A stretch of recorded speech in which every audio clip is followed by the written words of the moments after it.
Euroregione News. Il lavoro senza rispetto. Giornalisti e orefici bistrattati.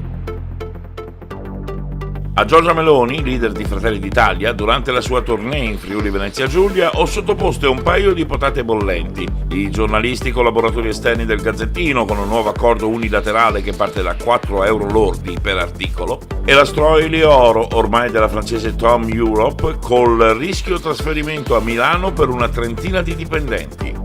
Solidarietà di Fratelli d'Italia ai lavoratori della Stroili Oro investiti dall'azienda da un provvedimento di trasferimento a Milano. Crediamo che un'azienda che fattura come sta fatturando, quello che ormai è un colosso della gioielleria, possa ben aprire nuovi uffici a Milano senza costringere sostanzialmente molte donne, tra l'altro, ad abbandonare le loro famiglie o a doversi licenziare. Porteremo questa vicenda in Parlamento per rispetto di chi ha contribuito alla costruzione di quello che oggi è un marchio riconosciuto a livello internazionale, ma che da qui, da Tolmezzo è partito e bisogna rispettare il lavoro che qui è stato fatto.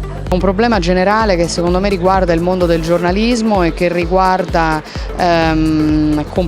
complessivamente soprattutto di solito i giovani giornalisti, chi si affaccia sul mercato del lavoro. È un tema che abbiamo affrontato spesso anche con Enzo Jacopino, anche con la Federazione della Stampa, con l'Ordine dei giornalisti. Mi pare che sul piano normativo siamo ancora un po' indietro, vediamo se nei prossimi mesi al governo si possa fare qualcosa di più per tutelare un minimo per diciamo così, immaginare un minimo tariffario che possa garantire la professionalità di chi studia molto per fare il giornalista, lo dico da giornalista professionista.